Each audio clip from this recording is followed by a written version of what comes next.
Olá, amados! Sejam bem-vindos a mais um momento de oração. Eu louvo ao nome do Deus Altíssimo por poder estar aqui na rádio Orai Sem Cessar, tendo esse tempo, esse momento da palavra para com vocês. Amém, meus amados? Porque nós vivemos dias tão difíceis, de tantas lutas, né? Acontece tantas coisas, às vezes a gente está para baixo, cabisbaixo, abatido e fica sem condições de orar. Às vezes a gente adoece e fica sem condição de orar. E muitas outras coisas, problemas que acontecem no dia a dia que nos impede de estar na presença de Deus, né? É muita coisa que o inimigo coloca na vida da gente para a gente se afastar de Deus. E hoje eu quero falar justamente disso. Mateus capítulo 24, ele é um capítulo da Bíblia. Jesus estava ali pregando no Monte dos Oliveiras. É uma das últimas palavras das pregações de Jesus para os seus discípulos antes da sua crucificação. E ele falava sobre o fim dos tempos. Se você depois puder ler Mateus capítulo 24, né? Dê uma lidinha e aí você vai ver muitas coisas que acontecem hoje em dia e que já Jesus retratou ali sobre os finais dos fim dos tempos. E eu quero trazer 2 versículos desse capítulo 24 de Mateus. No verso 8, a palavra diz: todas essas coisas são princípio das dores. Tudo que vem acontecendo hoje, que Jesus disse lá há mais de 2000 anos atrás, são apenas o princípio, meus amados. Ainda tem tanta coisa de ruim para acontecer. Coronavírus é só o início. Ainda tem coisa pior para vir por aí. Meus amados, tem coisa pior para vir ainda. O verso 12. E por se multiplicar a iniquidade, o amor de muitos se esfriará. Eu quero deixar a minha palavra, a minha orientação, a minha exortação para a oração de hoje, aqui nesse versículo 12 do capítulo 24 de Mateus. Você sabe que eu sempre venho aqui antes da oração trazer uma palavra de orientação para a sua vida. Aqueles que me ouvem e tomem posse da minha pregação, né, eles saem transformados e enraizados com a sua fé na rocha. Porque eu não estou aqui para passar a mão na cabeça de ninguém, para falar a palavra bonita, para agradar ninguém. Eu estou aqui para te orientar, para aumentar a sua fé, meu amado. Então, a gente viu, né? Eu sempre falo, eu me converti lá em 1995, no auge do crescimento evangélico no Brasil, que se deu até mais ou menos 2005. Foram 10 anos de explosão da igreja evangélica no Brasil e de mudança. Foi uma profunda transformação da igreja evangélica, eu diria. A igreja evangélica, que era muito tradicional, né, na questão de roupas e outras questões que a igreja não podia, que os irmãos não podiam seguir, né, era bem tradicional a igreja. E aí houve uma transformação na igreja, uma transformação, o que trouxe uma nova geração de jovens para o mundo cristão, né? Mas depois disso, a igreja evangélica ela caiu em descrédito após 2005. Por muitos escândalos, muitas coisas, a mídia ela não gostou do crescimento evangélico e começou a bombardear principalmente as principais igrejas. E no Brasil, as igrejas que mais cresceram foram as igrejas da teoria da prosperidade. Eu não gosto de citar nome nem de falar de igreja, então eu não vou falar, né? Mas vocês sabem quais são os pastores que estão aí na televisão, né? Apóstolos, missionários, bispos, quais são os grandes nomes. E esses apóstolos, bispos, eles se enriqueceram, adquiriram fortunas através do evangelho, enquanto as pessoas que o seguiam se empobreceram. Essas grandes igrejas, eles não fizeram obras sociais, eles não se preocuparam em doutrinar os seus membros, ou seja, os cultos de doutrina que as igrejas lá atrás, de 1995, tinham. As escolas dominicais, nessas grandes igrejas, não tem isso. Até hoje eles não têm esses cultos destinados à leitura da palavra, ali à instrução, a juntar os irmãos e discutir sobre a Bíblia, a palavra de Deus. Eles não têm. E se envolveram muitos dessas grandes igrejas em escândalos. E os evangélicos, durante muito tempo, tiveram a fama de certinho. E a nova geração, ela pôs tudo a perder. E mostrou que o ser humano é falho. Se você ser cristão evangélico, não é símbolo de perfeição. Antigamente eram, porque nessas igrejas primitivas eram igrejas de pessoas mais velhas, mais assim, fechadas. Então eles não eram muito de badalar, de aproveitar a vida, né? Por isso não se envolviam muito em iniquidades, no pecado, com o mundo. A nova geração trouxe consigo coisas, conceitos do mundo e começaram a se envolver em pecados. E aí escandalizou muito, a igreja entrou muito em escândalo, descrédito, né? De todas as formas. Então foi se perdendo todo aquele conceito religioso que a igreja evangélica protestante no Brasil tinha no passado. E aí se perdeu o amor, se perdeu o respeito, né? E as igrejas hoje estão vazias, é a grande realidade. Mesmo as igrejas da teoria da prosperidade, as que estão nos bairros mais distantes, elas estão vazias, né? As outras, que são igrejas mais tradicionais, nem se falam. As pessoas, elas voltaram para o mundo, porque foram bombardeados. O meu amado, contra a mídia, contra a TV Globo, contra a televisão, infelizmente é uma luta insana, né? Porque de repente uma reportagem que lançam contra você na televisão, ela te mancha, ela detona a sua história. Uma notícia falsa, hoje tá tão na moda falar notícia fake, né? A chamada notícia falsa, que é lançada por uma TV Globo, uma Bandeirantes, um SBT, um desses canais grandes, uma CNN agora que está aí, acaba com a vida da pessoa.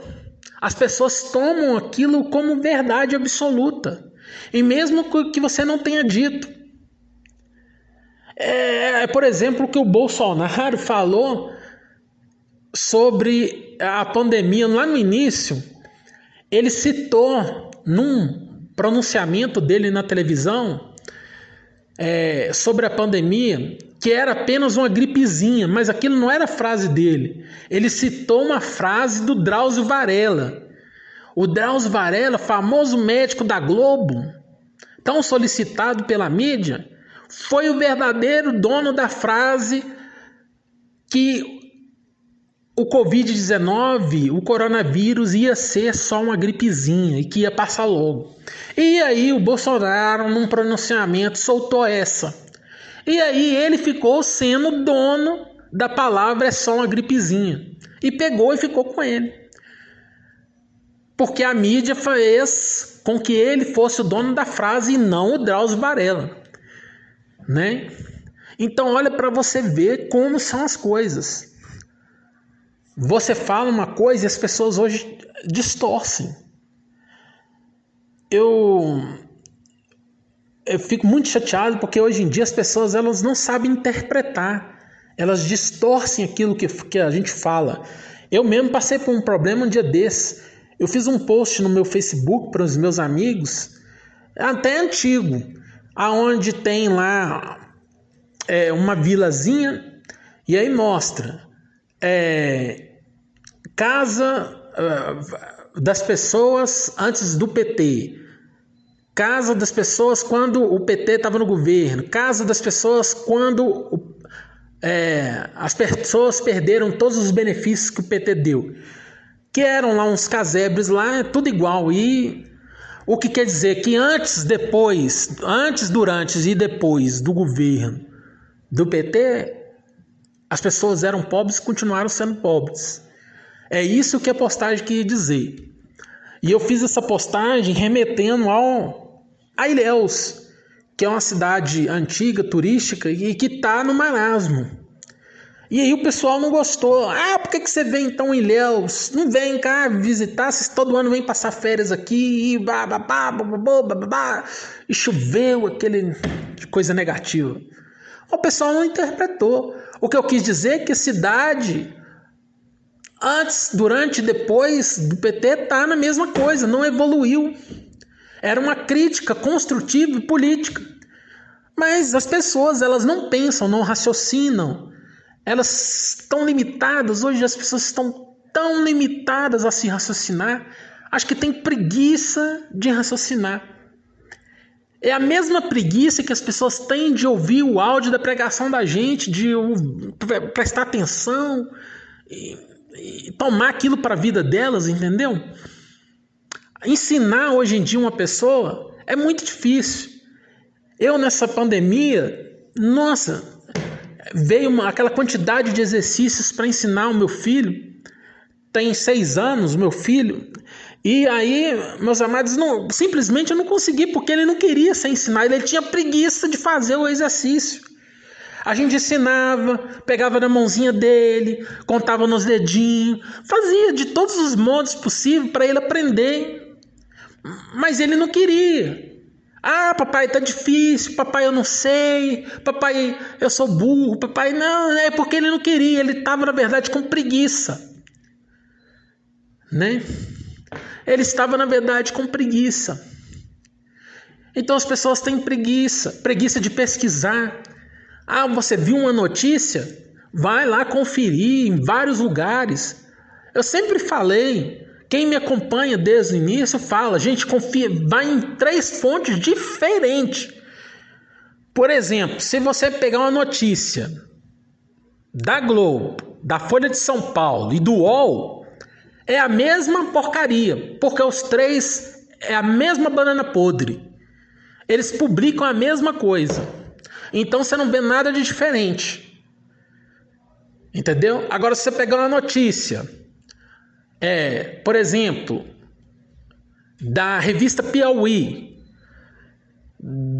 da Rádio Horais Sem Cessar e outra do R7.com, aí sim você vai ver 3 notícias com visões diferentes.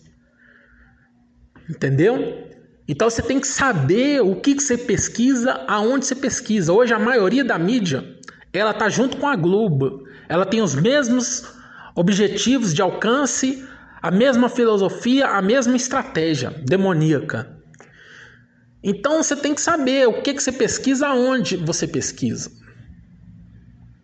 Né? E aí uma notícia, uma coisa, ela surge a imagem, e é o que vem acontecendo. Então o evangelho de 2005 para cá, ele veio sendo destruído. Muitos escândalos, um escândalo atrás do outro. E aí o que acontece? Naturalmente as pessoas deixam de buscar Deus, deixam de servir o Senhor, porque as pessoas elas estão firmadas no homem. Uma vez aqui perto, aqui da minha casa onde eu morava, tinha uma igreja, e esse pastor, ele tinha 7 igrejas. E aconteceu desse pastor ele cair em pecado, ele traiu a esposa dele. E, meu amado, ficaram sabendo, espalharam a notícia. As 7 igrejas dele fecharam. E os irmãos, em vez de procurar outra igreja, outro ministério, a grande maioria, meu amado, voltou para o mundo. Porque o pastor pecou, o pastor entrou em pecado. O pastor traiu, a igreja fechou, e os irmãos, em vez de procurar outro ministério, por causa da traição do pastor, deixaram de servir a Deus, seguiram, era um homem. Meu amado, se eu pecar, se você descobrir um pecado mesmo, que são muitos, eu tenho pecado, eu vou te falar, eu tenho pecados, né? Você não vai deixar de servir a Deus porque eu pequei, né? Mas você vai continuar servindo a Deus em outro lugar, onde seja, se você não quiser me perdoar,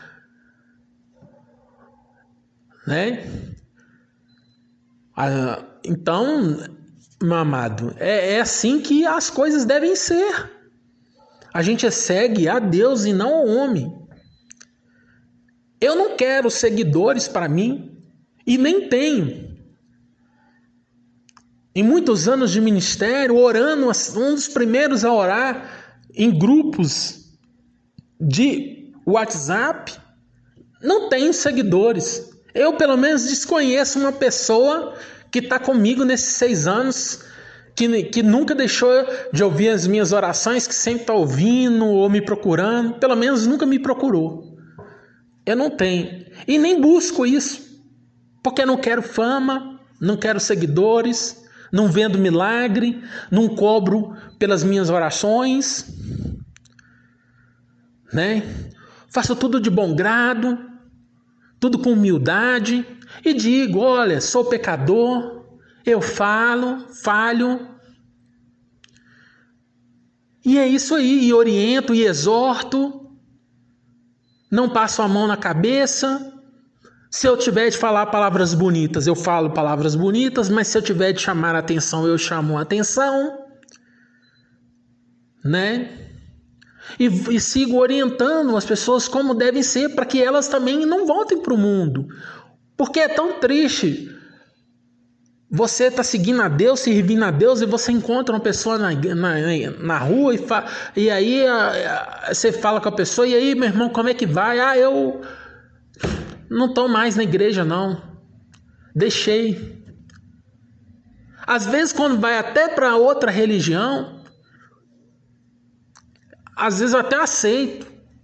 É melhor do que estar no mundo, né?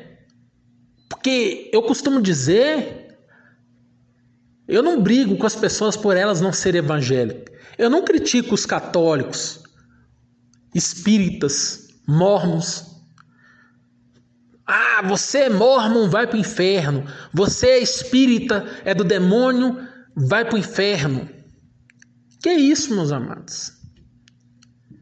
Quem tem que convencer alguma pessoa do certo ou errado não sou eu. Quem que tem que condená-la não sou eu. É Deus que vai dizer se ela está certa ou se eu estou certa. Uma vez eu estava evangelizando e a irmã chegou, estava em dupla. A gente evangelizava em duplas, né? Um homem e uma mulher. E a irmã chegou para um irmão e falou assim: você vai para o inferno. Eu fiquei assustado, minha irmã, mas isso é maneira de evangelizar, dizendo que a pessoa vai para o inferno? A mesma coisa é chegar num boteco e falar assim: vocês todos são do capeta, vocês todos vão para o inferno. Não é assim que a gente chega e fala de Deus para as pessoas. Não sou eu que tenho que convencer elas que está errado. É Deus. A gente orienta. Eu dou orientação. Todo dia eu estou aqui orientando. Se a pessoa quiser aceitar aquilo que eu falo, é bênção para a vida dela. Mas se não quiser também, eu não vou brigar por causa disso. Meu amado, eu não sou o dono da verdade. O dono da verdade é Deus. Eu ouço orações de pastores de vários ministérios diferentes e tomo posse de bênção que todos eles têm para me dar. Rejeito muitas coisas que eles falam, porque eu conheço a palavra de Deus e eu sei quando eles estão falando bobagem. Mas eu ouço a oração de todos eles. Meu amado, para tudo na vida a gente tira um aprendizado. Por que não se vai tirar um aprendizado em outro local? Né? Aí fica aquela briguinha entre igrejas, qual que é a igreja mais certa, qual que é a religião mais certa, e isso que está errado. No meio disso tudo, as pessoas estão deixando de servir a Deus e nós não estamos nem percebendo. Os nossos jovens não estão mais indo nos cultos, não estão indo mais na escola dominical. Todo mundo está assistindo a Globo. Todo mundo fala mal da Globo, mas assiste a porcaria da Globo, o demônio da Globo. E está assistindo aquela praga. Meu amado, e está lá entrando nos lares. É isso que acontece. Então, por se multiplicar a iniquidade, o pecado, o amor das pessoas está se esfriando. É igual quando o homem trai a mulher ou vice-versa. Às vezes a mulher ou o homem pode até perdoar por amor, mas não é a mesma coisa. O amor se esfria. Esfria mesmo. Se o marido traiu a mulher e ela perdoou ele, não é a mesma coisa. O amor dela esfria por ele. E a gente sabe disso. E a gente sabe, e o amor das pessoas está se esfriando. Por causa de toda a iniquidade, de todos os erros. Então eu chamo a todos que estão me ouvindo nesse momento, nessa noite, a tomar sobre si uma reflexão da sua vida. Em o nome de Jesus. Vamos orar. Senhor meu Deus e meu Pai, eu clamo a Ti nesse momento. Pai, abençoa esse irmão, essa irmã. Não deixe o amor dela se esfriar. Abençoa os lares, os casais, o amor, o respeito dos pais pelos filhos, dos filhos pelos pais. Pai, tira dessas famílias todo sentimento de homossexualidade, toda promiscuidade, toda avareza, todo sentimento ruim, tudo aquilo que não provém do Senhor, tudo aquilo que tem sido enxertado pelo mundo, pela TV Globo, dentro dos lares, das casas. E hoje as famílias estão em pé de guerra. Então, Pai, eu te peço que haja uma mudança profunda na vida dessa pessoa, nesse lar, nessa casa.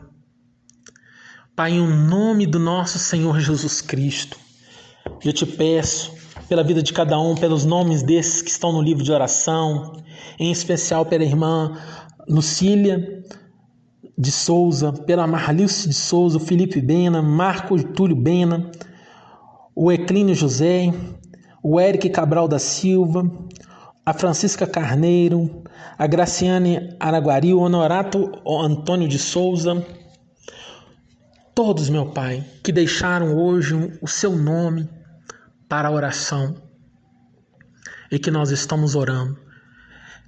Receba o pedido de cada um. O Senhor sabe que cada um tem passado. O Senhor sabe que essa pessoa tem passado. O sofrimento, a angústia, a perseguição, a dor. Então, Senhor, que haja cura, libertação, transformação. Em nome de Jesus. Em nome de Jesus. Meu amado, tome posse da oração. Fique agora com o programa Night Gospel, você que está me ouvindo pela Rádio Orar Sem Cessar. E você que me ouve pelas redes sociais, pelo WhatsApp, compartilhe essa oração. Em nome de Jesus, até a próxima.